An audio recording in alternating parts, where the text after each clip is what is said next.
स्वागत करता हूँ आज के क्लास में। ईशोपनिषद का क्लास आज दूसरे सेकंड क्लास ईशोपनिषद। तो पहले क्लास में वंदेऽहं श्री गुरो श्रीयुतापदकमलं श्री गुरून् वैष्णवांश्च श्री रूपं साग्रजातं सहगणा रघुनाथान्वितं तं सजीवं साद्वैतं सावधूतं परिजनसहितं कृष्ण चैतन्य देवं श्री राधा कृष्ण पादान् सहगणा ललिता श्री विशाखान्वितांश्च नमो विष्णुपदाय कृष्ण पृष्ठाय भूतले श्रीमते भक्ति वेदांतो स्वामी निति नामिने नमस्ते सरस्वती देवे गौरवाणी प्रचारिणे निर्विशेषो शून्यवादी पाश्चात्य देशतारिणे पंचाकल्पतरुभ्यश्च कृपा सिन्धुभ्येव च पतितानां पावनेभ्यो वैष्णवेभ्यो नमो नमो नमो महावदन्नाय कृष्ण प्रेम प्रदायते कृष्णाय कृष्ण चैतन्य नाम्ने गौरतिशे नमो। हे कृष्ण करुणा सिंधु दीनबंधु जगत्पते गोपेशो गोपिका कांत राधा कांत नमस्तुते तप्त कांचन गौरांगी राधे वृंदावनेश्वरी वृषभानुसुते देवी प्रणमामि हरिप्रिये नीलाचल निवासाय नित्याय परमात्मने बलभद्र सुभद्राभ्यां जगन्नाथाय ते नमः। जय श्री कृष्ण चैतन्य प्रभु नित्यानंद श्री अद्वैत गदाधर शिवासादि गौर भक्त वृंद। हरे कृष्णा कृष्ण कृष्णा हरे हरे हरे राम राम राम हरे हरे।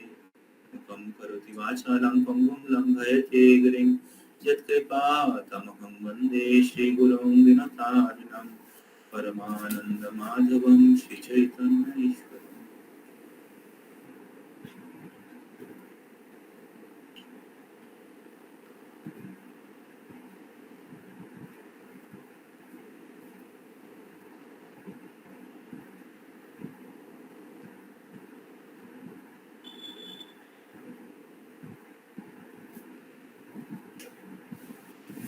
ऑनलाइन अटेंडेंस ले लो। हरे कृष्ण है ना अटेंडेंस को डायरेक्ट लीजिए। हरे कृष्ण।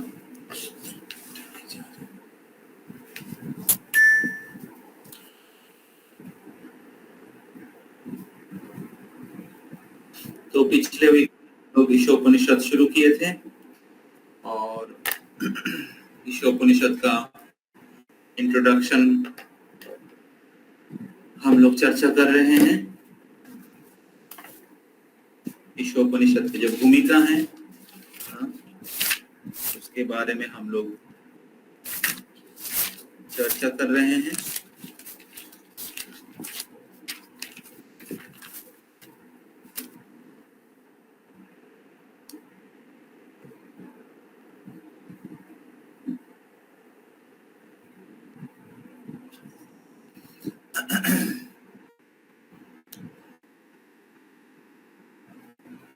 तो पिछले वीक में हम लोग थोड़ा समय समरी देता हूँ, लास्ट वीक में हम लोग क्या चर्चा किए थे। तो पिछले वीक में हम लोग चर्चा किए थे कि वेद के 3 डिवीजन है, वो है श्रुति, स्मृति और न्याय। तो श्रुति में क्या है? श्रुति भगवान से डायरेक्ट आया है। श्रुति में क्या है? श्रुति में सभी वेदास हैं, 4 वेदास और उपनिषद है, ये श्रुति। और स्मृति क्या है? स्मृति उसका डिटेल्स एलाबोरेशन, उसकी व्याख्या। तो श्रुति बहुत बड़े मुनि ऋषि राजर्षियों को मिला था और भगवान से डायरेक्ट श्रवण करके उनको कंपाइल किया था वेद में। वेदव्यास जी ने उसको कंपाइल किए थे। वेदव्यास जी भगवान के सप्तावेश अवतार हैं। और फिर स्मृति उसका डिटेल्स और एक्सप्लेनेशन या उसका केस स्टडी है स्मृति। तो श्रुति स्मृति, तो स्मृति में सारे पुराण आता है और महाभारत, भगवत गीता, स्मृति। और तीसरा है न्याय। तो न्याय में क्या आता है? वेदांत सूत्र, जो वेद के सार संक्षेप के रूप में, समरी के रूप में वेदांत सूत्र लिखा गया था। और वेदांत सूत्र का जो कमेंटरी है, भाष्य है, वो है श्रीमद् भागवतम। ये 3 चीज है वेद में। तो अभी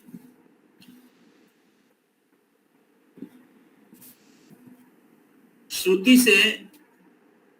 से शिला प्रभुपाद हमें ईशोपनिषद दिया है, स्मृति से भगवत गीता दिया है और वेदांत सूत्र श्रीमद् भागवतम शिला प्रभुपाद हम लोगों को दिया है। समझ में आ रहा है? दूसरे तरफ से वेद में, सुन रहे हैं ना, वेद में 2 विषय के बारे में चर्चा किया गया है। क्या क्या? कौन बताएगा? अपना क्यों नोट बनाना, एक कान দিয়ে শুনেন আর এক কান দিয়ে বের করে দেন, তাহলে কি করে মনে থাকবে? শুনে তো কিছু নোট বানাতে হবে। বই এখনো দেওয়া হয়নি, বইটা আমি দেখছি অনেকের আছে। साध्य और साधन, साध्य और साधन। तो साध्य मतलब हमें किन की आराधना करना चाहिए, कौन हमारा साध्य है, किनको प्राप्त करने के लिए हम लोग प्रयास कर रहे हैं, परम सत्य क्या है, वो है साध्य।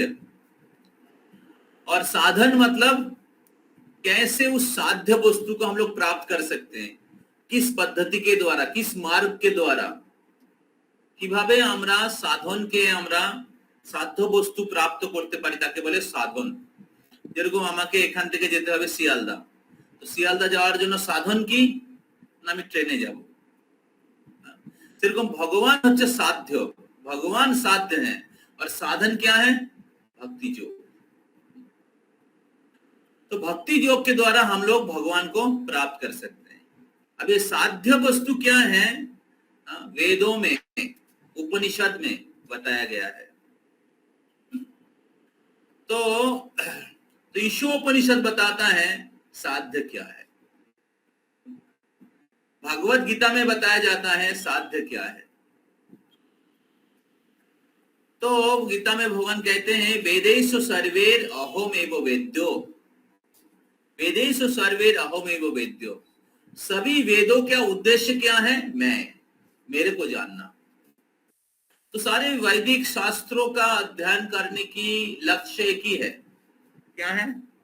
भगवान को समझना या भगवान की आश्रय लेना। तो इस प्रकार ईशोपनिषद हमें सिखाता है कैसे ईश्वर की या भगवान विष्णु की आश्रय लेना चाहिए, जो सब कुछ के स्रोत है।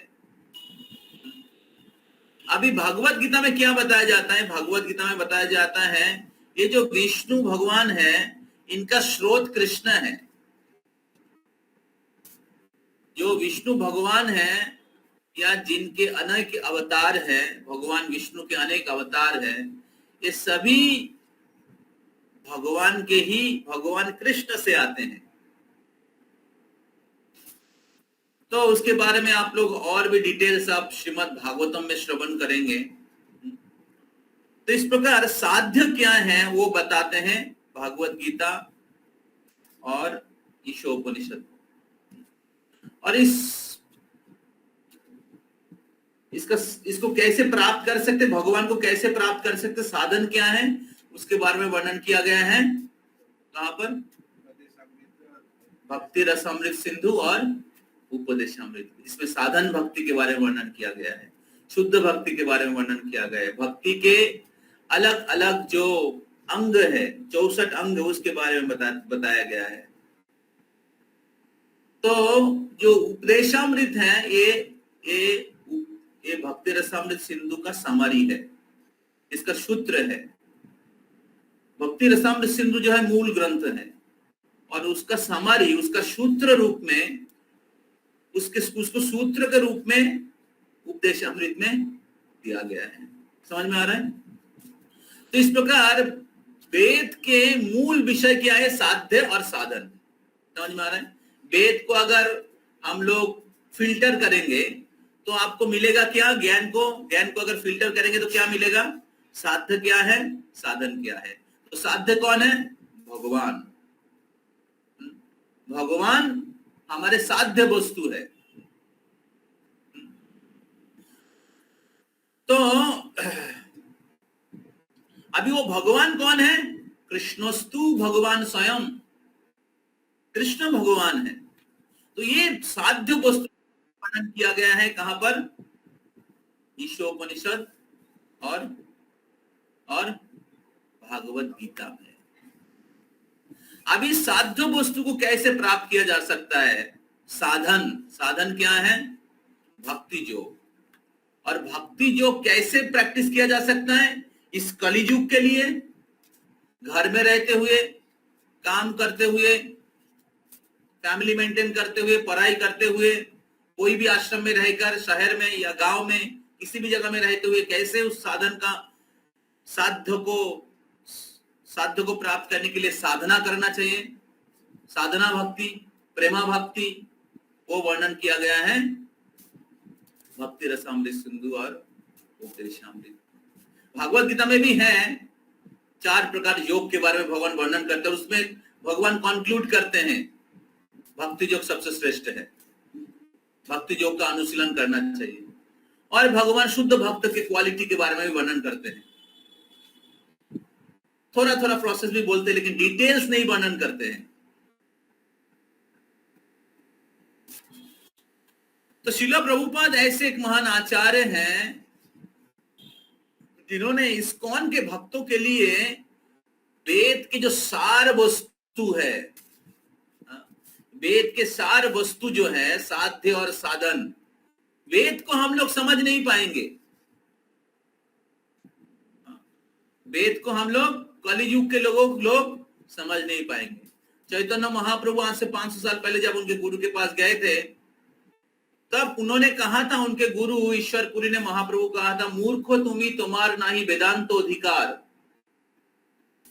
आप मूर्ख हैं, आपका वेदांत को अधिकार नहीं है। महाप्रभु स्वयं भगवान है, द्विजोश्रेष्ठ ब्राह्मण है, पंडित निमाई, उनको बोल रहे हैं मूर्खो तुम्ही तुम्हार नहीं वेदांतो अधिकार। महाप्रभु के मूर्ख थे तो क्यों बोल रहे हैं उनको? नहीं, हम लोगों को सिखाने के लिए। मूर्खो तुम्ही तुम्हार नहीं वेदांतो अधिकार, कृष्ण मंत्र जपो गया यही मंत्र सार।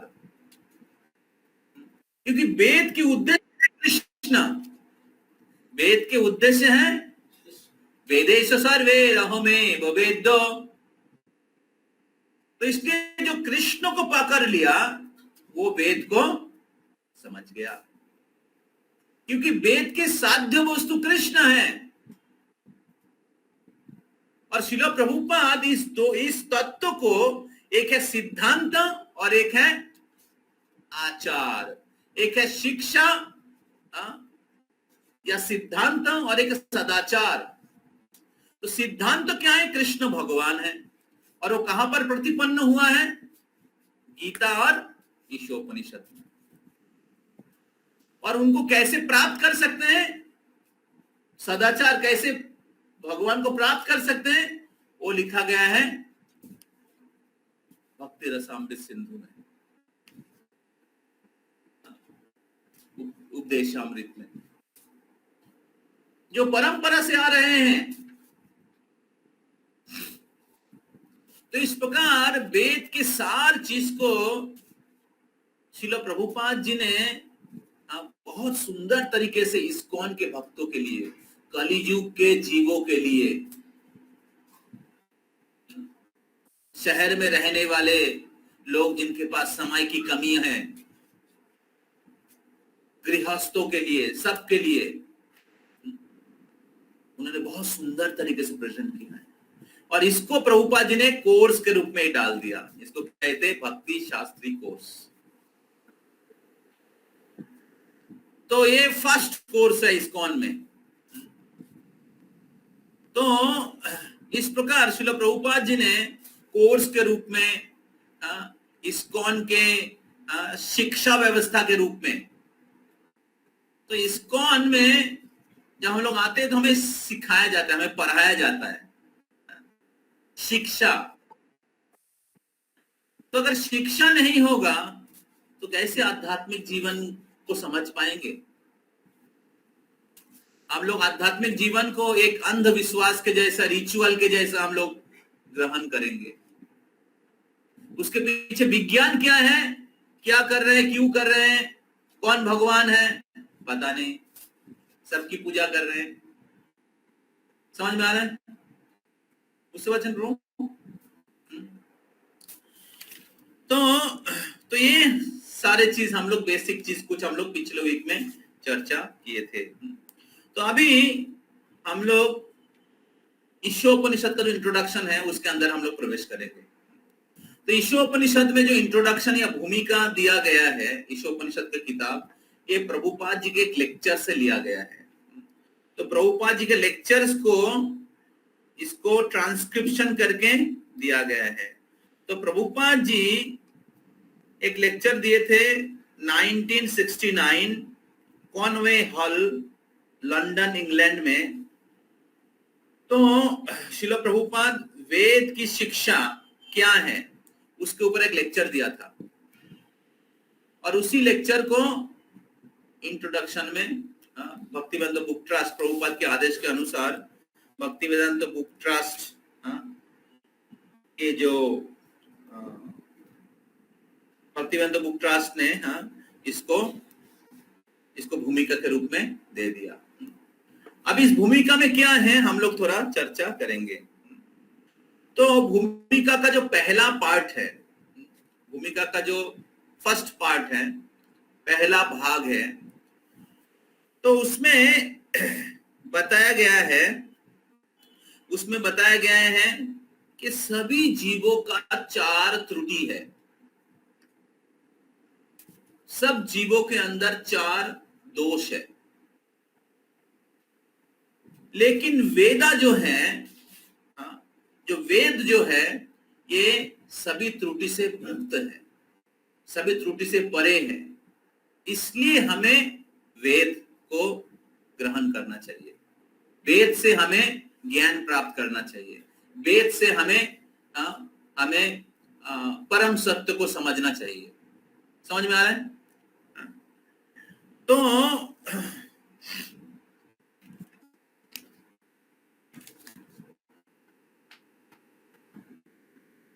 तो इस इंट्रोडक्शन को 3 भाग में भाग किया गया है। तो पहले भाग में वेद जो है, वेद जो है ये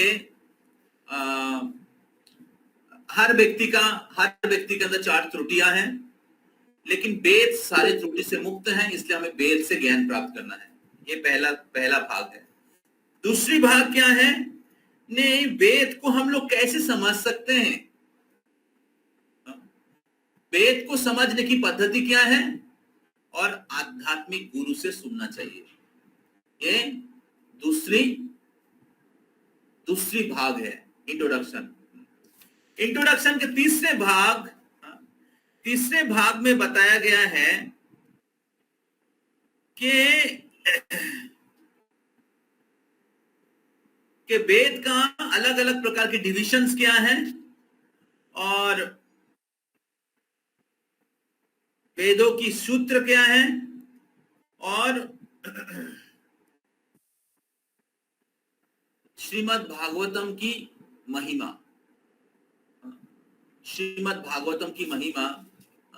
वेद के साथ भागवतम, इसके बारे में वर्णन किया गया है। ठीक है, ये इंट्रोडक्शन का 3 भाग। आशा करें ऑनलाइन डिवोटी सुन रहे हैं। जब आप पढ़ेंगे आपको समझ में आएगा। जब आप पढ़ेंगे, सुनने के बाद जब आप पढ़ेंगे तो आपको समझ में आएगा, नहीं यही चीज बोलना चाह रहे हैं। तो फिर बहुत बार क्या होता है, पढ़ने के बाद हम लोग सही चीज समझ नहीं पाते, पूछता नहीं है, या थोड़ा कुछ हम लोगों ने 5% 10% हम लोग उससे पकड़ पाते हैं। दूसरी बार तीसरी बार पढ़ते तो 20% पकड़ पाते हैं। हमें समझ में नहीं आता एग्जैक्टली क्या प्रेजेंट किया गया है। समझ में आ रहा है? लेकिन अगर हम लोग सही सोर्स से सुनते हैं, विशेष करके भक्ति शास्त्री कोर्स में जिस प्रकार सिखाया गया है, ऐसा हम लोग सुनते, हमें समझ में आता है एग्जैक्टली क्या। तो इसलिए बहुत अटेंटिवली सुनना चाहिए, बहुत ध्यान पूर्वक, और फिर प्रश्न भी पूछ सकते हैं। तो अभी पहले विभाग के बारे में हम लोग चर्चा करेंगे। तो पहले विभाग क्या है? पहले 5 से 6 पैराग्राफ में बताया गया है हर व्यक्ति के अंदर 4 त्रुटियां हैं। आपने जो लोग डिस्कवर कोर्स किया है उन लोगों को सेकंड सेशन में ये आता है। तो आइज टू सी गॉड एक टॉपिक रहता है। तो भगवान, तो हर व्यक्ति के अंदर 4 त्रुटि हैं। क्या क्या है? भ्रम, प्रमाद, विप्रलिप्सा, कर्णपाठव। तो भ्रम का मतलब क्या है?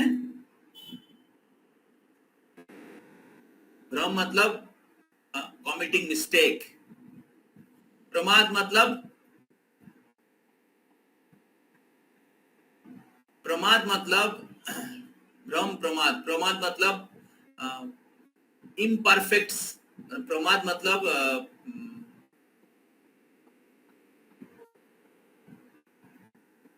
Imperfect senses. भ्रम, प्रमाद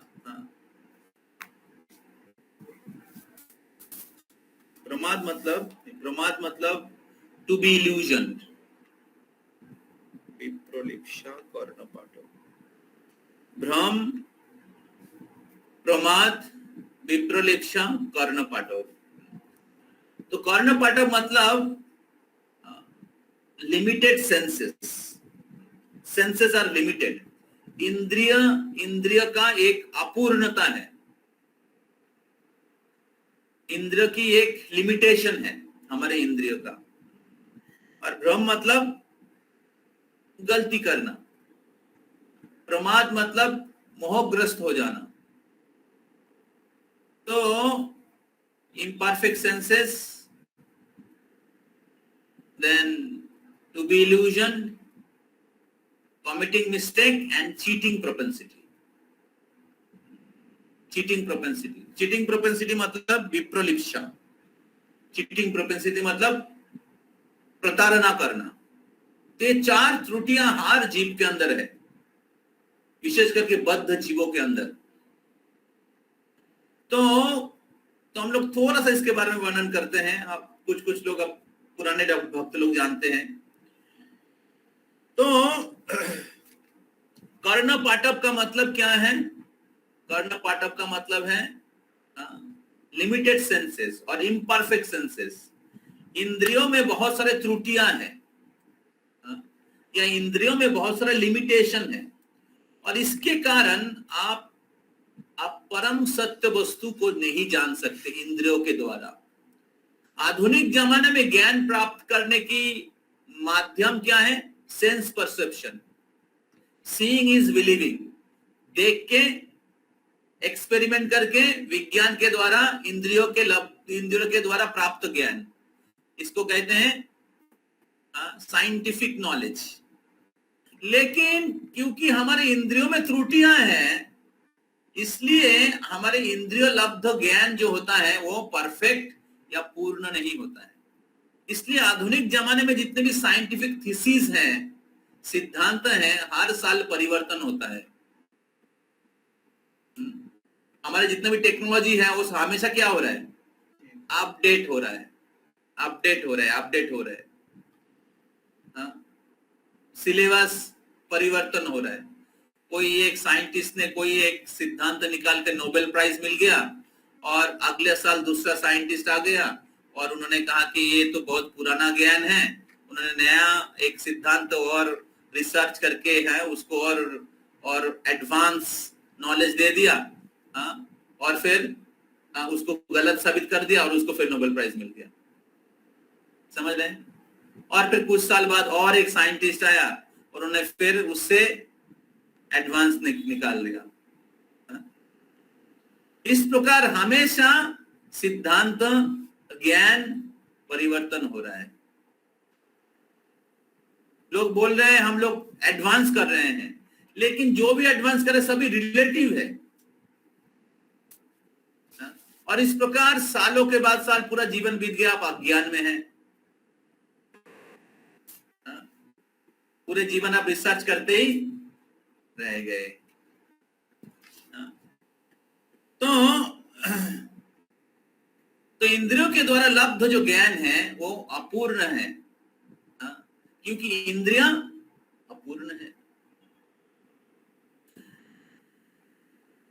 जैसे हमारा जो आंख है, आंख 400 से लेकर 700 मिली माइक्रोन के अंदर जितने भी वस्तु है वही देख सकता है, उसके बाहर नहीं देख सकता। हमारे आंखों का एक रेंज होता है, उस रेंज के अंदर जो वस्तुएं हैं 400 लेके 700 मिली माइक्रोन के अंदर जो भी वस्तुएं हैं वही देख सकते हैं, बाकी चीज आप नहीं देख सकते। है, एग्जिस्ट करता है लेकिन नहीं देख पाएंगे। आप देखेंगे बहुत सारा चीज दिखता है लेकिन नहीं होता है। जैसे आप रास्ते में जाइए, देखा आगे जाकर पानी है, लेकिन जब आगे जाते हैं देखता है बहुत बार पानी में अग्नि दर्शन होता है और मिट्टी में पानी दर्शन होता है, या मरीचिका, मरुभूमि में, रेगिस्तान में। तो इंद्रियां सटीक ज्ञान नहीं दे रहे हैं। और बहुत बार क्या होता है, बहुत सारा चीज एग्जिस्ट करता है लेकिन दिखाई नहीं देता है। बहुत चीज एग्जिस्ट नहीं करता है लेकिन दिखाई देता है, और बहुत सारा चीज एग्जिस्ट करता है लेकिन दिखाई नहीं देता है।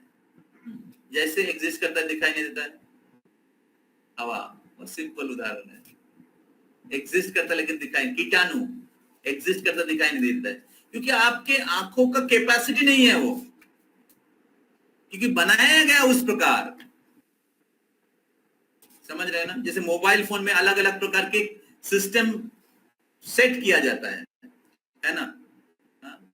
क्या क्या बोलते हैं उसको, इतना रैम, इतना जीबी, इतना जीबी का क्या कहते हैं उसको, मेमोरी कार्ड। जैसा पैसा वैसा फैसिलिटी सेट किया जाता है।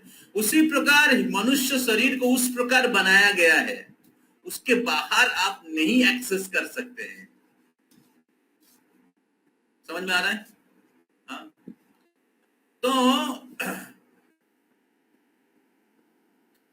तो इस प्रकार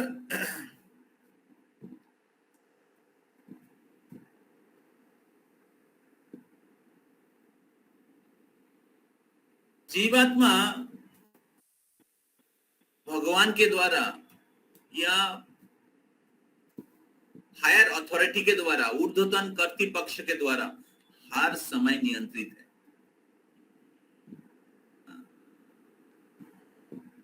तो इसलिए हमारे इंद्रिया, हमारे बुद्धि, हमारे चेतना या हमारे शरीर इस प्रकार बनाया गया है कि उसके द्वारा आप परम सत्य को या इस भौतिक जगत के रियलिटी को भी पूर्ण रूप से नहीं आप जान सकते हैं। तो इसलिए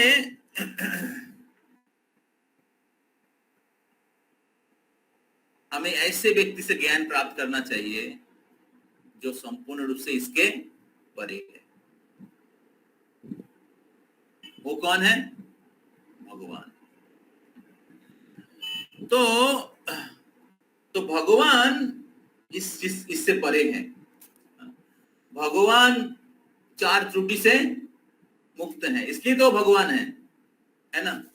भगवान पूर्ण है, उसके बारे में आएगा। आप लोग जब ईशोपनिषद पढ़ेंगे, इसका इन्वोकेशन प्रेयर आवाहन में ही बताया गया है। ओम पूर्णमद पूर्णमिदं पूर्णात् पूर्णमुदच्यते पूर्णस्य पूर्णमादाय पूर्णमेवावशिष्यते। भगवान परम पूर्ण है। तो भगवान क्यों साध्य वस्तु है उसका एस्टैब्लिश किया गया है ईशोपनिषद में। क्यों भगवान की आराधना करना चाहिए, भगवान और जीव में क्या फर्क है। तो इसलिए भक्ति जो कोई सेंटिमेंट नहीं है, भक्ति जो एक सिद्धांत के ऊपर आधारित है, एक विज्ञान के ऊपर, एक फिलोसॉफी के ऊपर आधारित है। उस फिलोसॉफी, उस सिद्धांत को एस्टैब्लिश कर रहा है ये ईशोपनिषद किताब।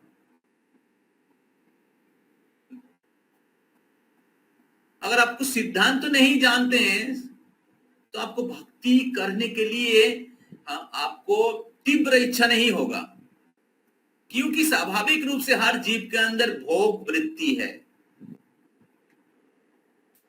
डिजायर है, इंद्रिय तृप्ति के डिजायर है। तो इसलिए अगर हमें भक्ति ज्ञान, आध्यात्मिक ज्ञान, शास्त्र की ज्ञान नहीं रहेगा, या शास्त्र के ज्ञान के द्वारा उस विज्ञान को हम लोग नहीं समझेंगे, तो भगवान की आश्रय क्यों लेना चाहिए, भगवान की सेवा क्यों करना चाहिए। तो हम लोग अलग अलग चीजों का सेवा करते रहेंगे। देश की सेवा करेंगे, परिवार की सेवा करेंगे, इंद्रियों की सेवा करेंगे, क्लब की सेवा करेंगे, बॉयफ्रेंड गर्लफ्रेंड की सेवा करेंगे, सबकी सेवा करेंगे। हम लोग यही जीवन की सफलता है। समझ में आ रहा है? भगवान क्यों हमारे आराध्य वस्तु है, साध्य वस्तु है, उसको शास्त्र सिद्धांतों के द्वारा हमें समझना, बहुत क्लियरली समझना, स्क्रूटिनाइजिंगली समझना, प्रश्न उत्तर के साथ समझना बहुत जरूरी है।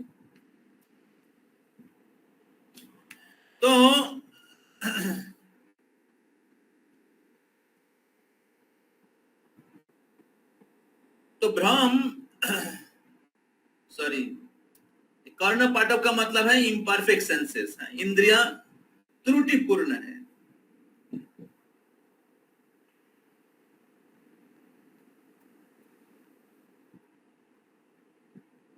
तो इसलिए उस त्रुटिपूर्ण इंद्रियों के द्वारा हम लोग सही ज्ञान नहीं प्राप्त कर सकते। और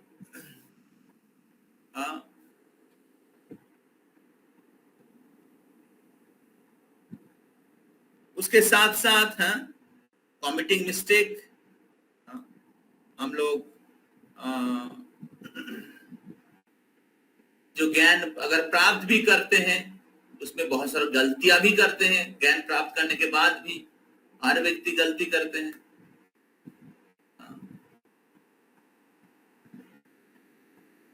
और उसके साथ साथ क्या क्या है,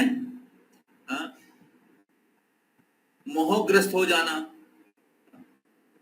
अज्ञान में, और प्रताड़ना करना, चीटिंग प्रोपेंसिटी।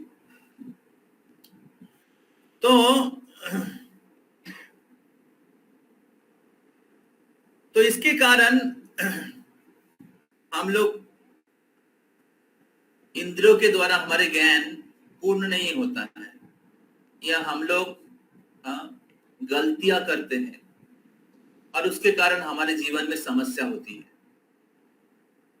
तो इसलिए हमें वेद की जरूरत है जो भगवान से आए। तो भगवान इस त्रुटि से मुक्त है। तो इसलिए हम लोग भगवान से हम लोग ये ज्ञान, भगवान हमें पूर्ण ज्ञान प्रदान कर सकते हैं, जो ज्ञान सभी त्रुटि से मुक्त है। समझ में आ गया? ये पहला चीज है। दूसरा चीज है कि अगर कोई भी वस्तु के बारे में, कोई भी चीज के बारे में हमें ज्ञान प्राप्त करना है, उसके बारे में सबसे श्रेष्ठ धारणा कौन दे सकता है? कौन दे सकता है? हाँ, जैसे इस मोबाइल के बारे में अगर आपको परफेक्ट ज्ञान चाहिए, कौन दे सकता है? जो मैन्युफैक्चर किया है ना, कंपनी। हाँ, उसी प्रकार ये जो बिल्डिंग बना है, इस बिल्डिंग के बारे में कौन सबसे अच्छा ज्ञान दे सकता है? अभी तो हम लोग इधर आके रह रहे हैं, इसमें बहुत सारा प्रॉब्लम हो रहा है, इसको सुधारना है, किनके पास जाना पड़ेगा? इंजीनियर जो कंस्ट्रक्शन किया था, डिजाइन किया था, है कि नहीं? वो बता सकता है कहां पर क्या प्रॉब्लम है और कैसे उसको सुधार सकते हैं। नहीं तो हम लोग क्या करें, एक प्रॉब्लम को ठीक करने के लिए प्रयास करेंगे तो दूसरा प्रॉब्लम हो जाएगा। उसी प्रकार ये पूरे सृष्टि, भौतिक जगत और जीवात्मा को कौन सृष्टि किया है? भगवान सृष्टि किया।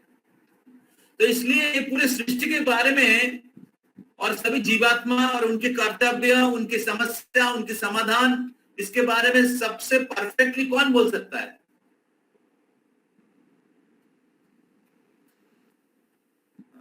समझ में आ रहा है? तो इसलिए हमें भगवान से ज्ञान प्राप्त करना चाहिए।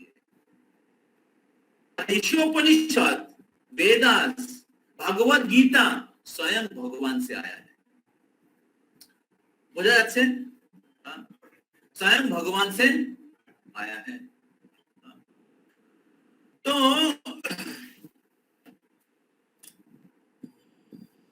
कुछ लोग कहते हैं कि जो वेदास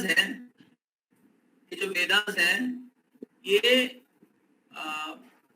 मुनि ऋषियों के द्वारा, आदिम युग के लोगों के द्वारा लिखा गया है, ये हम लोगों को जरूरत नहीं है।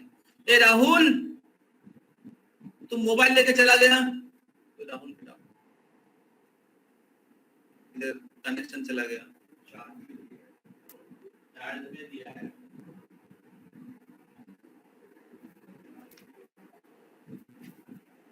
तो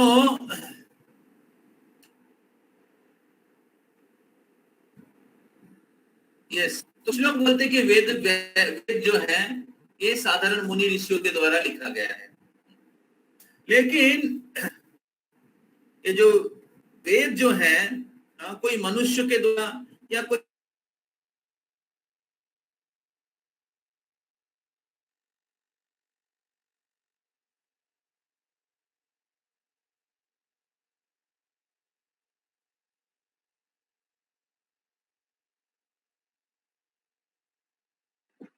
तो आवाज चला गया आपको?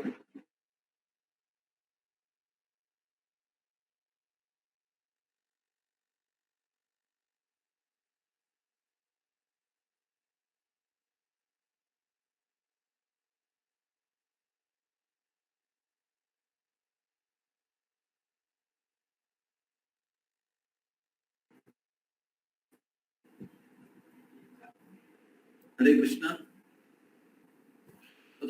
हरे कृष्णा प्रभु। तो हम लोगों ने जब कनेक्शन लॉस्ट हुआ था, 2-3 चीज चर्चा कर रहे थे। एक चीज चर्चा कर रहे थे, कुछ लोग बोलते हैं कि वेद आज के जमाने के लिए मुनि ऋषियों का लिखा गया है। तो वेद मुनि ऋषियों का लिखा नहीं गया है, वेद भगवान से स्वयं आया है, और वेदोव्यास जो भगवान के अवतार, उनके द्वारा रचना हुआ है। दूसरा प्रॉब्लम है, लोग बोलते हैं कि वेद आज के जमाने के लिए प्रासंगिक नहीं है। अभी विज्ञान के जमाना है, समाज परिवर्तन हुआ है, सोसाइटी परिवर्तन हुआ है, एजुकेशन सिस्टम इम्प्रूव किया है। अभी वो पुराना वो अंधविश्वास, वो सब जरूरत नहीं है। तो असल में जो विज्ञान के द्वारा या तथाकथित शिक्षा हम लोग प्राप्त कर रहे हैं बाहर में, वो ज्यादातर चीज शरीर के बारे में, जड़ पदार्थ के बारे में, उसमें आत्मा या उसके परे आत्मा और परमात्मा दोनों की नियंत्रण भगवान के बारे में ज्ञान नहीं है, केवल जड़ पदार्थ के बारे में ज्ञान है, और वो भी इंद्रियों के द्वारा प्राप्त ज्ञान, और जो इंद्रियां त्रुटिपूर्ण है। तो इसलिए जिस प्रकार वरुण प्रभु बोले अविद्या, तो ईशोपनिषद में एक श्लोक आएगा, विद्या क्या है, अविद्या क्या है, ज्ञान क्या है, अज्ञान क्या है। तो आज के जमाना में इतने बड़े बड़े कॉलेज यूनिवर्सिटी में पास करने के बाद लोग सुसाइड क्यों कर रहे हैं? क्योंकि केवल अविद्या ही प्राप्त हुआ है।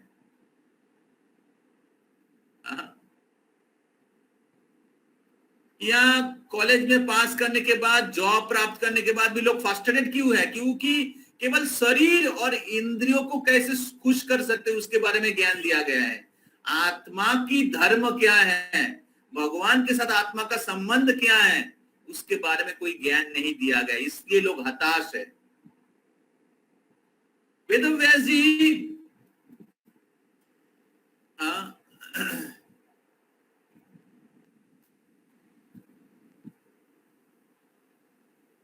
दिव्य ज्ञान प्रदान किया है,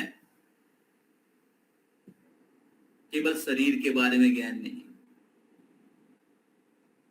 फिजिक्स, केमिस्ट्री, बायोलॉजी, इसके बारे में नॉलेज है, जड़ पदार्थ के बारे में, केमिकल्स के बारे में, शरीर, जड़ शरीर, आत्मा के बारे में कोई ज्ञान नहीं है। आत्मा के साथ भगवान के संबंध, उसके बारे में कोई ज्ञान नहीं है। तो लोग बोलते हैं कि वैदिक ज्ञान जो है ये मन गिनित है, अंधविश्वास है। लेकिन वैदिक ज्ञान पूर्ण ज्ञान है। तथाकथित जो ज्ञान हम लोग पढ़ रहे केवल त्रुटिपूर्ण ज्ञान है, शरीर के बारे में ज्ञान है, जो पार्शियल रियलिटी, क्या कहते हैं, रिलेटिव नॉलेज, अपेक्षिक ज्ञान। तो और दूसरा हम लोग चर्चा करें, जिस प्रकार सूर्य हमेशा के लिए जरूरत है, जितना भी समाज की परिवर्तन क्यों ना हो, काल की परिवर्तन क्यों ना हो, सूर्य ही दुनिया को प्रकाशित करता है। उसी प्रकार समाज में कितना भी परिवर्तन हो, परम सत्य हमेशा सूर्य के जैसा प्रकाशित रहता है, और वो दुनिया को क्या कहते हैं, एनलाइटन करता है, समाज को अज्ञान से ज्ञान प्रदान करता है। तमसो माम ज्योतिर्गमो, तमसो माम ज्योतिर्गमो, मृत्युमय अमृतगमय, ये वेद हमें प्रदान करते हैं। तो इसलिए वेद की ज्ञान हमेशा के लिए जरूरत है। तो ये पहली विभाग में चर्चा किया गया है। अभी दूसरे विभाग इधर स्लाइड में दिया गया है। दूसरे विभाग में क्या चर्चा किया गया है, वेद के ज्ञान को हम लोग कैसे प्राप्त कर सकते हैं। अभी तो समझ में है कि वेद जरूरत है, पहला भाग में चर्चा किया गया वेद जरूरत है हमें। दूसरे विभाग में क्या चर्चा किया ना, वेद को हम लोग कैसे एक्सेस कर सकते हैं। वेद तो बहुत ही दिव्य ज्ञान है, उसको हम लोग कैसे प्राप्त कर सकते हैं। तो इधर कहा गया है, प्रभुपाद जी लिखते हैं कि भगवान अगर पिता होता है, पिता को जान सकते हैं किनसे? पिता को दो प्रकार से जान सकते हैं। एक है आप डीएनए टेस्ट करके जान सकते हैं, दूसरा है माँ से जान। तो अगर आपको डीएनए टेस्ट कर रहेंगे कि आपके पिता कौन है, ठीक है, तो कितने लोगों का डीएनए टेस्ट करना पड़ेगा? कितने लोगों का? सबका? हाँ कि नहीं? दुनिया में जितने लोग हैं, और उतने लोगों का डीएनए टेस्ट करने की कितना समय लगेगा? कई साल, 1000 साल बीत जाएगा, है कि नहीं? तो वास्तविक रूप से वो संभव नहीं है। लेकिन सबसे आसान तरीका क्या है? सबसे आसान तरीका क्या है? सबसे आसान और प्रामाणिक तरीका क्या है? माँ को पूछना। उसी प्रकार ज्ञान प्राप्त करने की दो पद्धति है। एक है आरोह, दूसरा है अवरोह। Inductive knowledge and deductive knowledge. Inductive knowledge मतलब ऊपर से नीचे आता है। डिडक्टिव नॉलेज क्या है? रिसर्च करके। आरोह पंथा नीचे से अपने खुद के प्रयास से रिसर्च करके। और इंडक्टिव नॉलेज क्या है? प्रामाणिक सूत्र से सुनना। समझ रहे हैं? जैसे मैं उदाहरण देता हूं, जैसे कल का वेदर कैसा रहेगा, तो हम लोग क्या करते हैं? उसको वेदर डिपार्टमेंट या वेदर फोकस हम लोग उससे पता करते हैं, है ना। वो बता देता है कि क्या होगा, है ना। सपोज कल टेलीविजन का, टीवी का शेड्यूल क्या है, या कल कोई पर्टिकुलर फंक्शन है, या कोई प्रोग्राम है, उसका सूची अगर जानना है, कहां पर जाना पड़ेगा?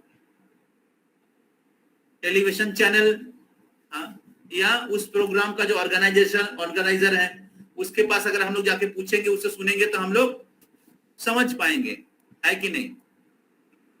तो उसी प्रकार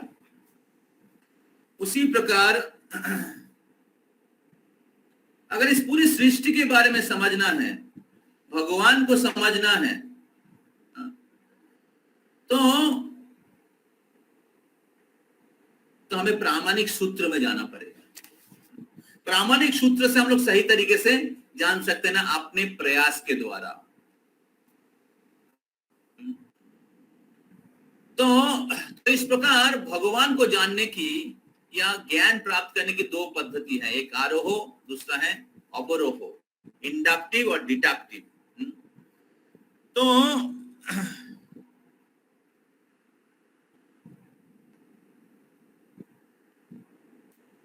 तो आरोह पंथा जो, अवरोह पंथा जो है वो सही तरीका है ज्ञान प्राप्त करने का।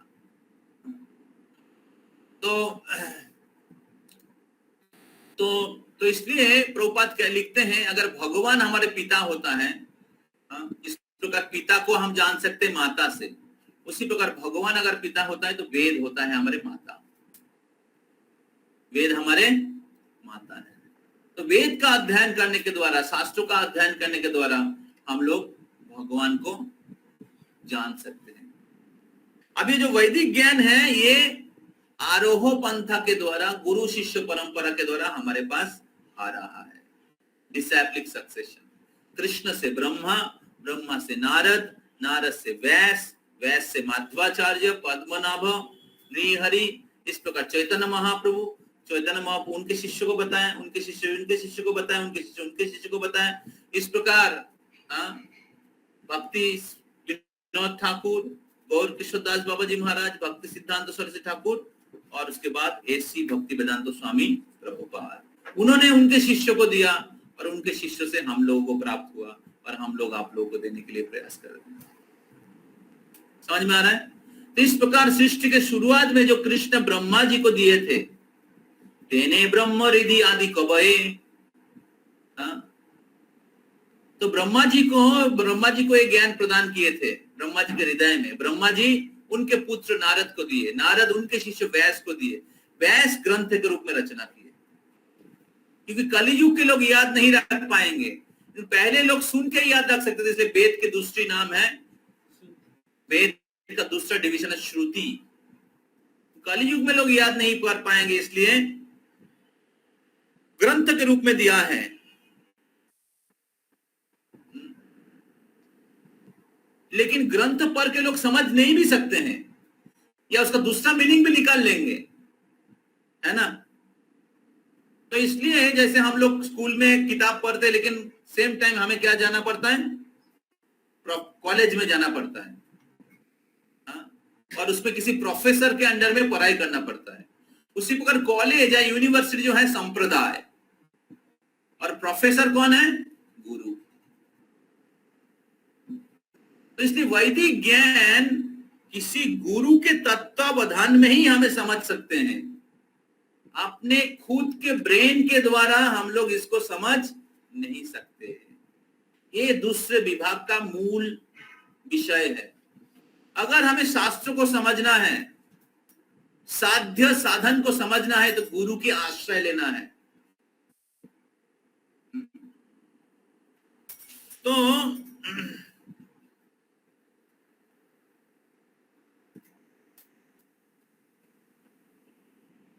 ज्ञान प्राप्त करने की 3 मार्ग हैं, प्रत्यक्ष प्रमाण, अनुमान प्रमाण, शब्द प्रमाण।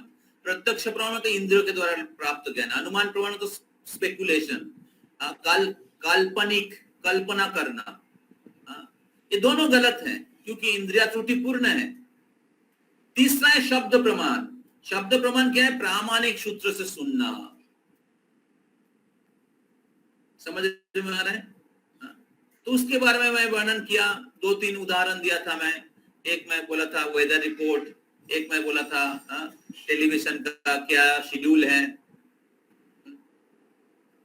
उसी प्रकार अगर भगवान को जानना है, इस सृष्टि के बारे में जानना है, तो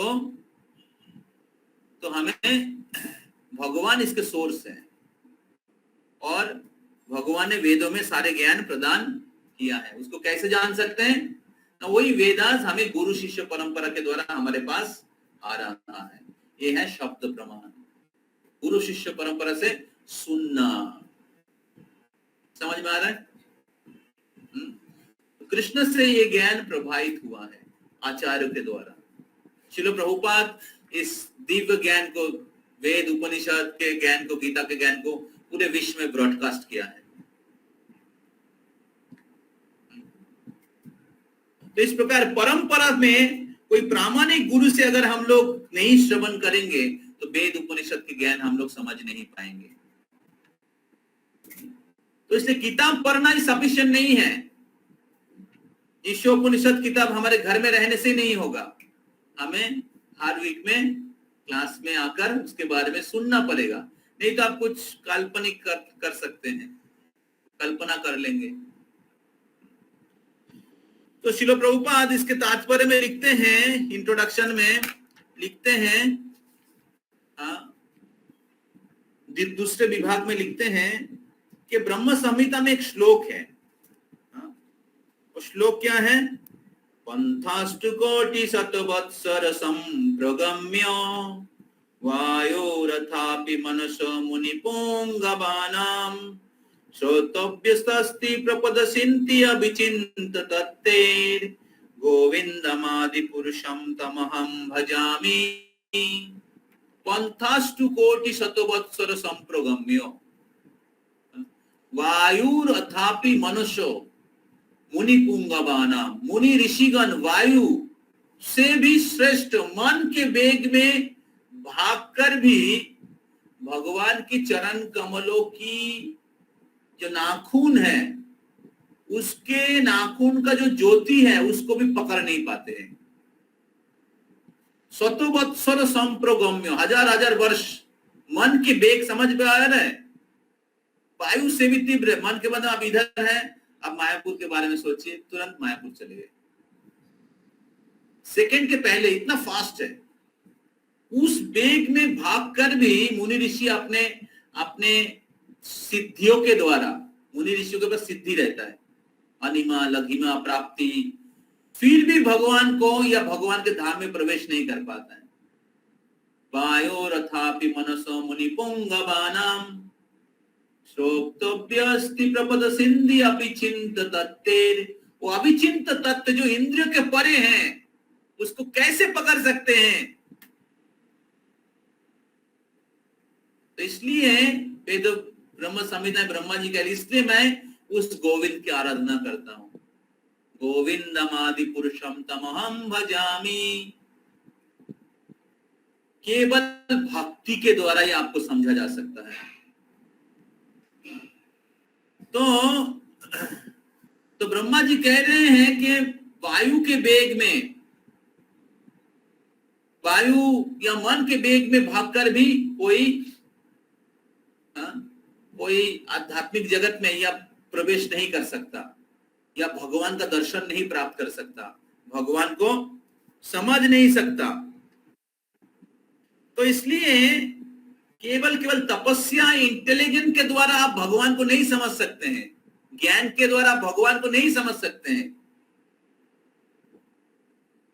तो समझने के लिए गुरु के आश्रय लेना पड़ेगा। समझ में आ रहा है? तद्विद्धि प्रणिपातेन परिप्रश्नेन सेवया उपदेक्षन्ति ते ज्ञानम ज्ञानिना तत्त्वदर्शिना। गीता में भगवान कहते हैं उस दिव्य ज्ञान को प्राप्त करने के लिए तद्विद्धि प्रणिपातेन परिप्रश्नेन सेवया, एक आध्यात्मिक गुरु के पास जाइए, प्रणिपात करिए, परिप्रश्नेन विनम्रता के साथ प्रश्न पूछिए और सेवा करिए, तब वो तत्वदृष्टा व्यक्ति ज्ञान प्रदान करेंगे। आज के जमाने में हम लोग पैसा देते हैं, नॉलेज खरीदते हैं, और गुरु और शिष्य के साथ कोई संबंध नहीं है, और इसलिए ज्ञान प्राप्त हो जाता है, डिग्री प्राप्त हो जाता है, लाइफ में कोई चेंज नहीं होता है। Only information, information, no transformation. जीवन में कोई सद्गुणावली का विकास नहीं होता है, केवल स्किल होता है। स्किल बोलने में एक्सपर्ट है, दिखावट ही चल रहा है, लेकिन लाइफ में कोई चेंजेस नहीं है। और इस प्रकार वर्तमान समाज जो है बाहर से बहुत सुंदर है, लेकिन अंदर में सब खोखला है। तो इसलिए जब तक हम लोग गुरु के पास आकर आत्मसमर्पण नहीं करेंगे तो हमारे हृदय के गंदगी नहीं निकलेगा, और हमारे हृदय में जो सद्गुणावली है उसका प्रकाश नहीं होगा। तो ज्ञान प्राप्त करने का उद्देश्य ये नहीं कि केवल वो पुथिगत विद्या, केवल समझ गए, अंडरस्टैंडिंग, और बोल भी दिया अच्छे से। आप जाइए जादवपुर यूनिवर्सिटी, उधर भी वेद के ऊपर क्या एक सब्जेक्ट है, और आप जाके उनसे बात करिए गीता के बारे में, देखिए बहुत सारे श्लोक भी बोल देगा। अरे स्मोकिंग कर रहा है, दारू पी रहा है, सब गंदे चीज कर रहे हैं, और बोलेगा आप क्या सिखाएंगे मेरे को? आपको कितना श्लोक मुखस्थ है बोलिए, वैसे आपके साथ तर्क करेगा।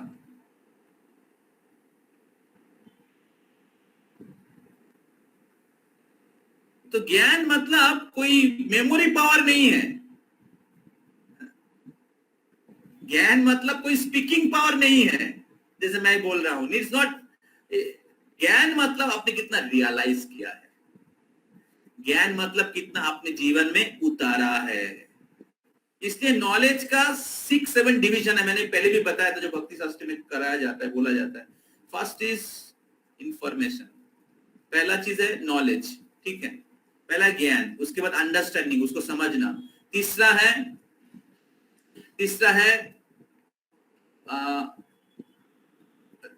पर्सनल एप्लीकेशन, व्यक्तिगत जीवन में प्रयोग करना। चौथा है प्रीचिंग एप्लीकेशन, दूसरे को बताना। नॉलेज, अंडरस्टैंडिंग,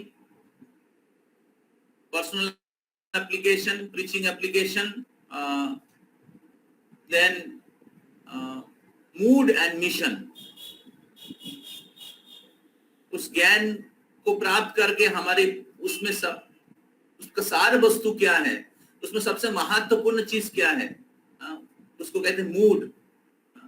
या आचार्यों का मूड क्या है, आचार्य लोगों ने किसके ऊपर स्ट्रेस दिया है, जोर दिया है, आचार्य लोगों की या इस ज्ञान की मिशन क्या है, भगवान की मिशन क्या है, मूड एंड मिशन, ये सारी चीज होता है। तो अगर कोई ज्ञान प्राप्त करते हैं, नॉलेज है, लेकिन पर्सनल एप्लीकेशन नहीं किया है उन्होंने, तो उसके पास एक्चुअल में ज्ञान नहीं है। समझ में आ रहा है? और ऐसे ही लोग दुनिया में भरे पड़े हैं, और लोग उनसे सुनते हैं और वो दूसरे को धोखा देते हैं, और बाकी लोग धोखा खाकर आ जाते हैं। तो इसलिए हमें प्रामाणिक गुरु का तलाश करना चाहिए। प्रणिपातेन परिप्रश्नेन सेवा, वही कृष्ण गीता में कह रहे हैं, तद्विद्धि प्रणिपातेन परिप्रश्नेन सेवा। तो ज्ञान कितना प्राप्त होता है उसका टेस्ट होता है। अगर टेस्ट पास कर जाता है, माया टेस्ट करता है, तब सच में उनको कुछ ज्ञान प्राप्त किया, सच में अंदर में कुछ घुसा है। तो ऐसे प्रामाणिक व्यक्ति भगवान के या वेद के प्रतिनिधित्व करते हैं, जो खुद उसका अनुशीलन किया है, अनुभव किया है, अपने जीवन में प्रैक्टिस किया है, वो वेद की प्रतिनिधित्व करते हैं। उसको कहते हैं आचार्य। आचार्यमाम पुरुषो वेदा, आचार्य वेद के व्यक्तित्व है। और दूसरा चीज बताया गया है, आचार्यमाम बीजानिहा नाभिमन्यत करहिचित। कौन कहते हैं? आचार्य को मेरे से अलग मत समझना, आचार्य को मेरे समान सम्मान करो, आचार्य को मनुष्य बुद्धि मत करो। नमर्त बुद्ध सूयत सर्वदेव मयो गुरुन। सभी देवता लोग गुरु में विराज करते हैं, तो इसलिए उस गुरु या आचार्य के पास प्रणिपात करिए। कौन बोल रहा है? स्वयं भगवान बोल रहे हैं।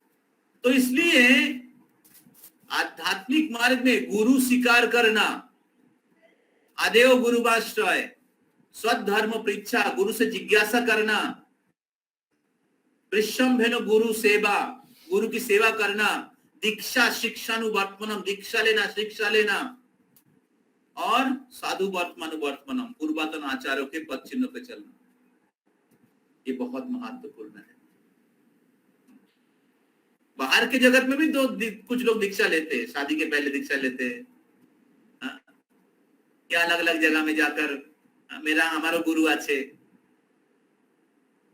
अलग अलग जगह में गुरु ग्रहण कर लेते हैं, और गुरु खुद पालन नहीं करता है। ऐसा गुरु फैशन के हिसाब से नहीं, मेरे घर में कुत्ता है, मेरा भी गुरु है, আপনারও गुरु আছে, আমারও गुरु আছে, साइड दे दो। तो जैसे फैशन के जैसा हो गया। तो तुम्हार गुरु नाम की? আমার গুরু নাম অমুক, উনি জানেন এই করে, এত শিষ্য আছে, ও আমারও গুরু, অনেক মহান।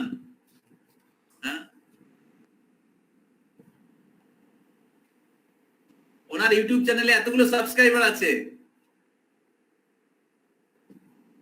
এগুলো হচ্ছে গুরুর যোগ্যতা। বুঝা যাচ্ছে? तो ये सब गुरु नहीं है, ये गुरु है। तो गुरु कौन है वो हमें शास्त्र से समझना पड़ेगा। तो इसलिए बाहर के लोगों के जैसे, अंधे के जैसा तथाकथित गुरु ग्रहण करने से नहीं होगा, गुरु की योग्यता को जानना चाहिए।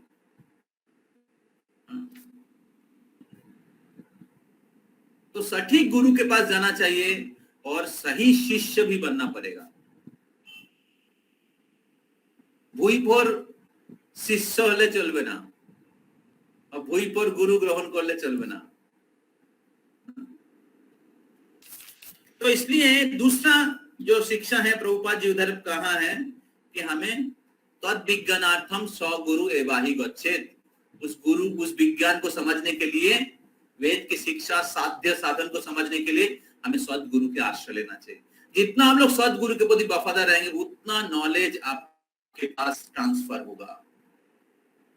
यही ज्ञान लाभ करने की, क्या कहते हैं, ज्ञान लाभ करने की सीक्रेट है।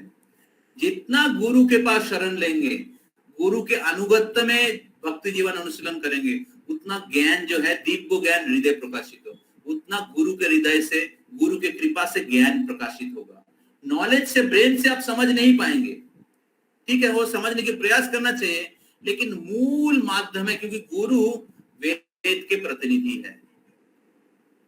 समझ में आ रहा है? तो इसलिए कोई भी किताब पढ़ने से पहले हम लोग पहले गुरु का शरण लेते हैं, मंगलाचरण करते हैं, क्योंकि उनके कृपा के बिना हम इसे समझ नहीं पाएंगे। समझ में आ रहा है?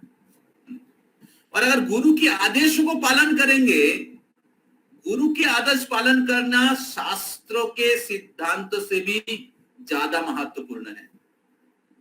गुरु के आदेश को पालन करना। गुरु के आदेश को पालन करना मतलब है जैसे आपने मेडिसिन स्टोर में गया, आपको बीमारी हुआ है, ठीक है, लेकिन मेडिसिन बहुत सारा है, आपको क्या जरूरत है, कैसे पता चलेगा? कैसे? डॉक्टर से। डॉक्टर प्रेस्क्रिप्शन देगा। तो अगर आपके पास सारे किताब भी रह जाए, सारा मेडिसिन, दुकान का सारा मेडिसिन रह जाए, लेकिन डॉक्टर नहीं है, प्रेस्क्रिप्शन नहीं है, तो कोई आपका समस्या समाधान नहीं होगा। उसी प्रकार गुरु का आदेश, अगर आपके पास सारे किताब आपके घर में रख दिया खरीद के और हर दिन क्लास अटेंड कर रहे, लेकिन गुरु का आदेश को पालन नहीं कर रहे हैं, लाइफ में चेंज नहीं आएगा। तो इसलिए गुरु disciple relationship is very very important. गुरु शिष्य संबंध बहुत ही महत्वपूर्ण है।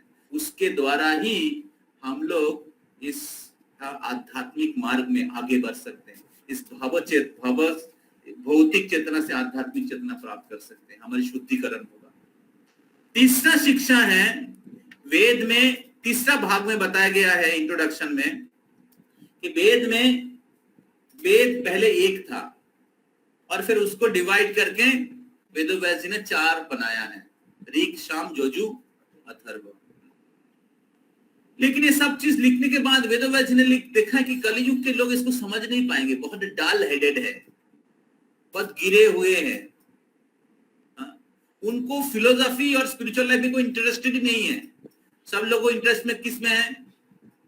वोट में इंटरेस्ट है, पॉलिटिक्स में इंटरेस्ट है, मूवी में इंटरेस्ट है, आईपीएल में इंटरेस्ट है, पॉलिटिक्स में इंटरेस्ट है, स्पिरिचुअलिटी में इंटरेस्ट। तो कलयुग की लक्षण है मंद सुमंद मतयो, आयु कम है। तो इसलिए वेदव्यास जी ने किया कि महाभारत रचना किया। महाभारत क्या है? महाभारत में पॉलिटिक्स है, महाभारत में क्या है? युद्ध है, ये सब सुनना चाहते हैं, चटपटा है। महाभारत में क्या? लड़की को लेकर छेड़खानी है, लोग ऐसा स्कैंडल ये सब सुनना चाहते हैं। द्रौपदी का वस्त्र हरण हुआ और रामायण में सीता महारानी का अपहरण हुआ। लोग थोड़ा कहानी पसंद करते हैं, इसलिए वेदव्यास जी ने क्या किया? महाभारत का रचना किया और महाभारत के अंदर क्या दे दिया? भागवत गीता दे दिया। समझ में आ रहा है? तो भागवत गीता है मेन मेडिसिन, लेकिन लोगों को तो भागवत गीता पसंद है, लोगों को थोड़ा कहानी पसंद है। तो इसलिए वेदव्यास जी ने जो है पंचम वेद के रूप में महाभारत का रचना किया और उसके साथ साथ उपनिषद रचना किया। भागवत गीता को गीतो उपनिषद कहते हैं। तो टोटल 18 उपनिषद है, 18 उपनिषद का रचना किया। और ये जितने भी उपनिषद हैं, इस उपनिषद में ईशो उपनिषद सबसे महत्वपूर्ण उपनिषद है। कलियुग के लोगों को सार के रूप में, कलियुग के लोग क्योंकि ये वेद समझ नहीं पाएंगे, तो इसलिए उन्होंने महाभारत का रचना किया और महाभारत के अंदर गीता डाल दिया और उसके अंदर बाकी उपनिषद रचना किया, इसमें सार वस्तु प्रदान किया। और उसमें भी क्योंकि इतने सारे उपनिषद हम लोग पढ़ नहीं पाएंगे, इसलिए उन्होंने ईशोपनिषद सबसे महत्वपूर्ण उपनिषद है, जो ईश्वर के निकट लेके आता है। और फिर उन्होंने क्या किया? सारे वेदों को समरी करके उसको सूत्र बनाया, उसको कहते वेदांत सूत्र। लेकिन बहुत सारे लोग हैं जो वेदांत सूत्र को क्या कहते हैं, अपव्याख्या करते हैं, मिस इंटरप्रेट करते हैं। और इसलिए लोगों को बचाने के लिए, गलत लोगों से बचाने के लिए वेदव्यास जी ने खुद उसका भाष्य लिखा। वो भाष्य है श्रीमद् भागवतम। तो अभी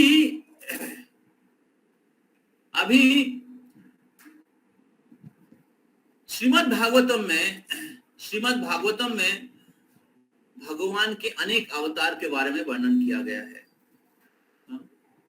भगवान ईशोपनिषद या दूसरे पुराण में या वेद में ज्यादातर भगवान विष्णु का गुणगान किया गया है। विष्णु भगवान, इसके बाद ऐसे ज्यादातर वर्णन किया गया है। और श्रीमद् भागवतम जो है ये वेद की सार है, सूत्र है। तो उसमें भगवान के सारे अवतार के बारे में वर्णन करने के बाद व्यासदेव जी बोलते हैं क्या कि कृष्णस्तु भगवान स्वयं, एतेचांश कला पुंसो कृष्णस्तु भगवान स्वयं। तो भगवान के ये जो सारे जितने भी अवतार देखते हैं, ये सारे अवतार गण ये कृष्ण की अंश कला है। एतेचांशो कला पुंसो कृष्णस्तु भगवान स्वयं। भगवान स्वयं भगवान, भगवान मतलब सारे अवतार, और स्वयं भगवान मतलब ये सारे अवतार के स्रोत जो है। जैसे एक मोमबत्ती है और उस मोमबत्ती से और भी 10 मोमबत्ती आपने जलाया, तो सभी मोमबत्ती को एक जैसा दिख रहा है, लेकिन पहला जो मोमबत्ती है वो मोमबत्ती बाकी सारे मोमबत्ती का स्रोत है। उसी प्रकार कृष्ण सारे अवतार के स्रोत है। कृष्ण से सारे अवतार गण, अनंत अनंत अवतार, अवतार ही असंख्यो अनंत अवतार प्रकट हुए हैं। तो अभी ये जो गीता में, ईशोपनिषद में आपको भगवान के बारे में पता चलेगा, ईश्वर के बारे में पता चलेगा। श्रील प्रभुपाद हालांकि उसमें कृष्ण के बारे में ही बताए हैं, लेकिन और आपको डिटेल्स पता होगा कहां पर, गीता में कृष्ण के भगवत्ता के बारे में। और उससे ज्यादा कहां पर पता चलेगा, भागवतम में। भागवतम कृष्ण के दिव्य लीला है। जन्म कर्म च मे दिव्यम, गीता में भगवान कहते हैं मेरे जन्म कर्म दिव्य है, लेकिन गीता में भगवान के जन्म कर्म के बारे में वर्णन नहीं है। कहां पे मिलेगा, भागवतम में। और भगवान कैसे आदान प्रदान करते हैं वो वर्णन किया गया है। भक्तों के साथ भक्ति योग का कैसे अनुशीलन कर सकते हैं उसका वर्णन किया गया है श्रीमद् भागवतम में है। तो इसे श्रीमद् भागवतम जो है ये सबसे महत्वपूर्ण किताब है। तो इस प्रकार हमें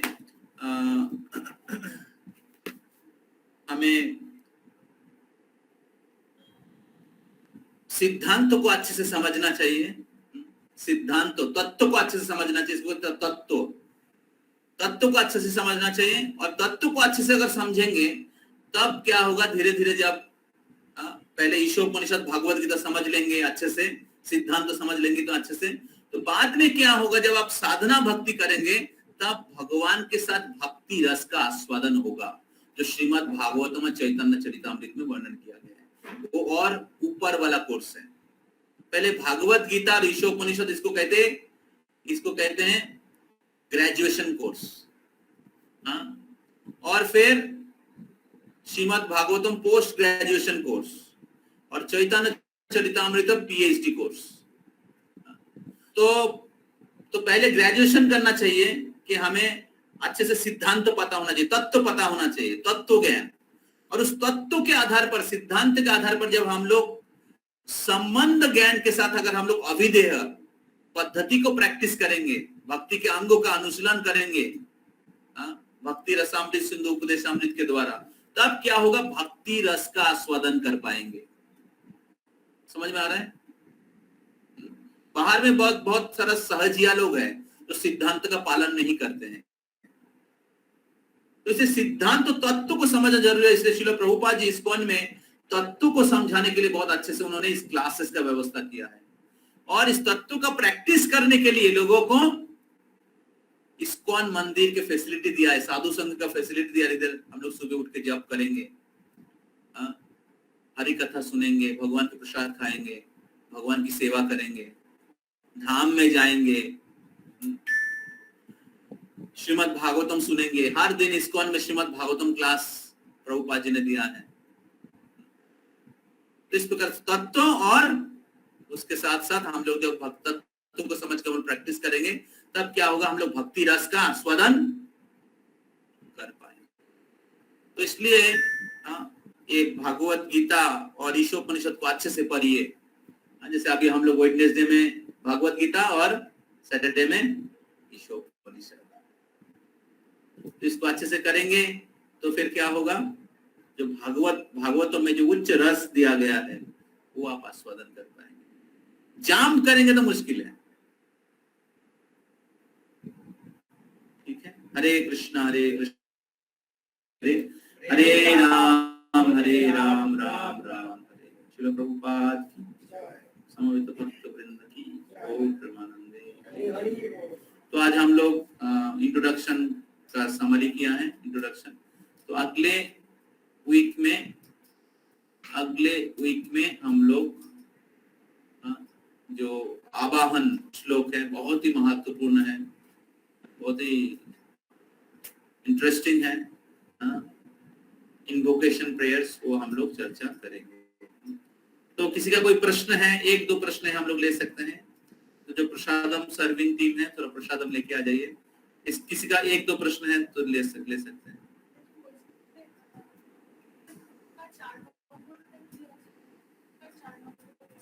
चार नंबर তিনটে বলেছিলাম, তিনটে ভূমিকার মধ্যে তিনটে জিনিস আছে। একটা প্রথম पहला भूमिका में 3 भाग है। पहले भाग में कि हम सबके अंदर त्रुटियां हैं, 4 त्रुटियां हैं, इसलिए वेद हमें या शास्त्र हमें चाहिए। दूसरा है कि शास्त्र के ज्ञान जो है ये हमें प्रामाणिक गुरु से प्राप्त करना चाहिए, ना कि केवल हमारे व्यक्तिगत प्रयास से। और तीसरा भाग क्या है? तीसरा भाग है कि वेद के अलग अलग प्रकार के विभाग, और जो श्रीमद् भागवतम है ये सभी वेदों की वेद की जो वेदांत सूत्र हैं उसके भाष्य है।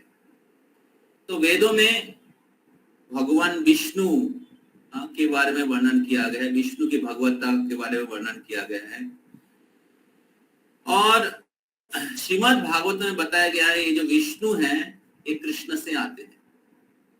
तो कृष्ण के सारे लीला ये भागवतम में है, जो वेदों में ज्यादा नहीं है। समझ में आ रहा है? तो इसलिए बहुत बार ब्रह्म संहिता में ब्रह्मा जी कहते हैं अद्वैतम अच्युतम अनादि अनंत रूपम आद्यम पुराण पुरुषम नवयौवनम च वेदेषु दुर्लभम अदुर्लभम आत्म भक्तो गोविंदमादि पुरुषम तमहम भजामि। वेद अध्ययन करने के बाद भी कोई कृष्ण को नहीं जान सकता। इसलिए प्रभुपाद बहुत बुद्धिमान है, उन्होंने ईशोपनिषद के द्वारा सिद्धांत स्थापन किया और भागवतम के द्वारा उन्होंने कृष्ण कैसे ईश्वर है वो स्थापन किया। नहीं तो आप पढ़ेंगे लेकिन कृष्ण को प्राप्त नहीं कर पाएंगे। लोग जैसे हमारे एक व्यक्ति इसी बिल्डिंग का ओनर है, विष्णु को मानता है, कृष्ण को नहीं मानता है। जरासंध विष्णु को मानता था, ब्राह्मण था, लेकिन कृष्ण को नहीं मानता था। बाद में बहुत लोग भगवान को मानता है लेकिन कृष्ण को नहीं मानता है। समझ में आ रहा है? अल्टीमेटली जीरो है ना। चैतन्य महाप्रभु जब आए थे तब लोग भगवान को मानते, लेकिन चैतन्य महाप्रभु को नहीं मान रहे थे। तो चैतन्य वो सोचा, अरे मैं आया लोगों को उद्धार करने के लिए, लोग मेरे ऊपर अपराध करके और नरक की ओर जा रहे हैं, तो इससे अच्छा है मैं संन्यास लेता हूं। तो संन्यास लेने से लोग रेस्पेक्ट करेंगे, और मेरे को रेस्पेक्ट करेंगे तो लोगों को भक्ति मिलेगी। महाप्रभु आने के समय नवद्वीप में सब लोग स्मार्त बन गए थे, काली की उपासना कर रहे थे, तंत्र मंत्र की उपासना कर रहे थे, ब्राह्मण लोग स्मार्त बन गए थे, वैष्णवों की निंदा करते थे। और अद्वैत आचार्य प्रभु ने देखा, अरे ऐसे सिचुएशन है, इनका उद्धार कैसे होगा। तो उन्होंने महाप्रभु को बुलाया और महाप्रभु आए तो महाप्रभु हरिनाम संकीर्तन शुरू किया। सब लोग महाप्रभु की निंदा करने लगे। तब महाप्रभु ने श्रीवास अंगन में जाके दरवाजा बंद कर दिया, अंदर में कीर्तन करते थे, क्योंकि लोग इतने गिरे हुए हैं। तब महाप्रभु ने सोचा कि इन लोगों को उद्धार करना चाहिए। महाप्रभु पहले दुख हुआ उनको, पहले गुस्सा हुआ, फिर बाद में सोचा कि गुस्सा होगा तो ये लोग को तो कोई रास्ता ही नहीं है, तो फिर उनको करुणा हुआ। तब उन्होंने श्रीवास आंगन से बाहर निकल के कीर्तन करना शुरू किया। पहले बाधा आए, चांद का जी अटैक किया, लेकिन सब लोग हरिनाम संकीर्तन जारी रखा। और फिर उन्होंने जगाई मधाई का उद्धार किया, उन लोगों की आंखें खुला। तब महाप्रभु संन्यास लिया, तब लोगों का सम्मान बढ़ा। समझ में आ रहा है? तो इस प्रकार क्या प्रश्न था?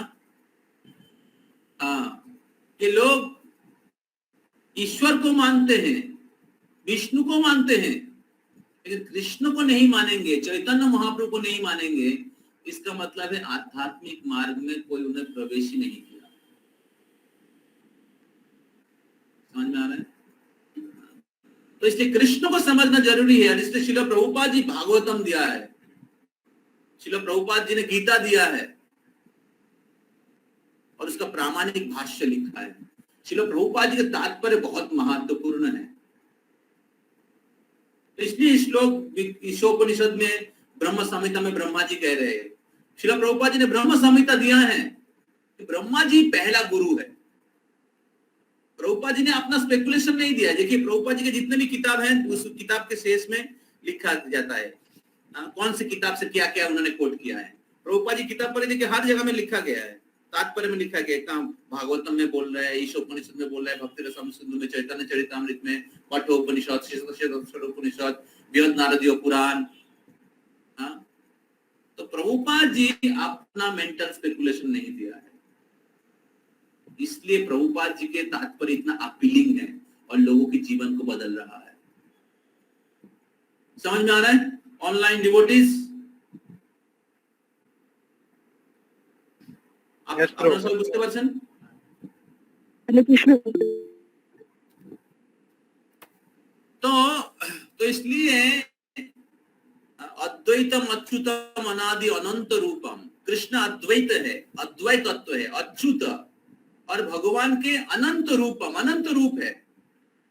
आद्यम पुराण पुरुषम, आदि पुरुष है, लेकिन नव यौवनम च, नव यौवन संपन्न है।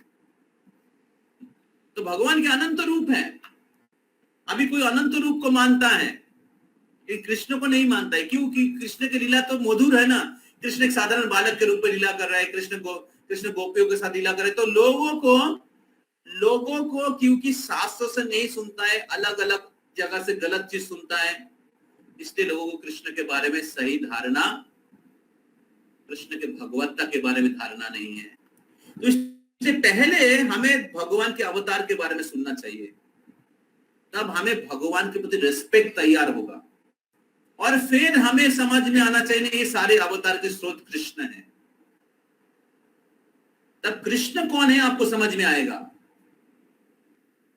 पहले गीता समझना चाहिए, समझ में आएगा कि कृष्ण भगवान है, और फिर पता चले फिर कृष्ण के अवतार, कृष्ण के 10 अवतार है, फिर कृष्ण के अवतार के बारे में सुनिए। तो कृष्ण के अवतार के बारे में जब आप ज्ञान प्राप्त होगा तो कृष्ण के प्रति और रेस्पेक्ट बढ़ेगा। फिर जाके आप कृष्ण के मधुर लीला, वृंदावन लीला सुनिए, तब आपको वृंदावन लीला ऑर्डिनरी नहीं लगेगा। समझ में आ रहा है? हरे कृष्ण। और कोई प्रश्न है?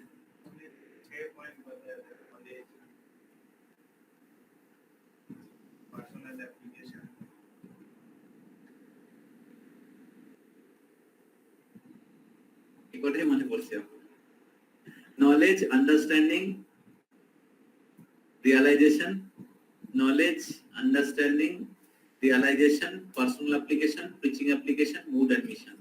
देखते हुए भक्ति Shastri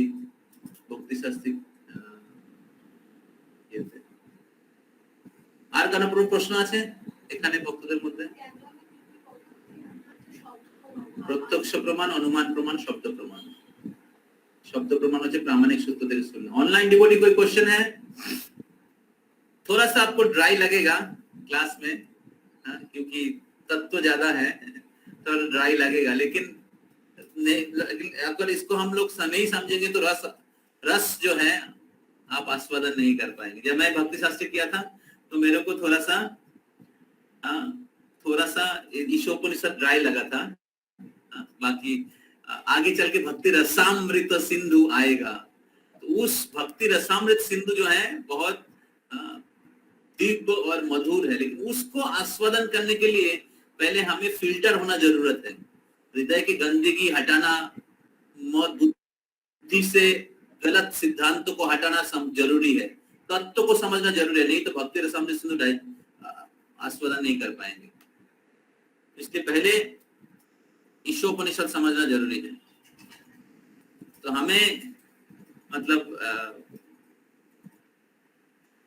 this shloka is right with in ISKCON philosophy. This shloka कोई शास्त्र में नहीं है, ठीक है, ये जो आपने लिखा है आशु गुप्ता प्रभु जी, ये कोई शास्त्र में नहीं है। और ISKCON जो है ये प्रामाणिक परंपरा में है, शास्त्र को फॉलो करता है। ओके, हरे कृष्णा। ISKCON का फिलोसफी नहीं है, ये कृष्ण का फिलोसफी है। ISKCON कोई अपना फिलोसफी, कॉन्कॉक्टेड फिलोसफी नहीं बनाया है। ISKCON परंपरा में है, ब्रह्म माध्व गौर्य गुरु शिष्य संप्रदाय है। तो गुरु भगवान नहीं है, गुरु साक्षात परम ब्रह्म, गुरु भगवान नहीं है, गुरु भगवान के प्रतिनिधि है। जो गुरु अपने को भगवान कहते हैं गुरु नहीं है, वो गुरु हो जाता है। या गॉड से जो अपने आप को गॉड बोलता है तो क्या हो जाता है, गॉड का उल्टा क्या होता है, GOD, और उनका उल्टा DOG। तो जब भी गुरु अपने आप को भगवान बोलता है तभी वो गुरु से गुरु या भगवान से गॉड से डॉग बन जाता है। तो इसलिए मूर्ख व्यक्ति भगवान बनने की प्रयास करते हैं। जीवन का उद्देश्य है भगवान की सेवक बनना, और यही सिद्धांत है। हरे कृष्ण।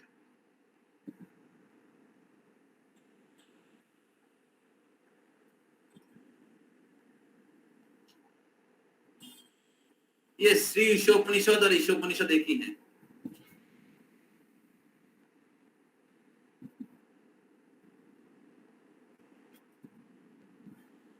वो अभी आएगा, अभी तो हम लोग भूमिका कर रहे हैं ना, इंट्रोडक्शन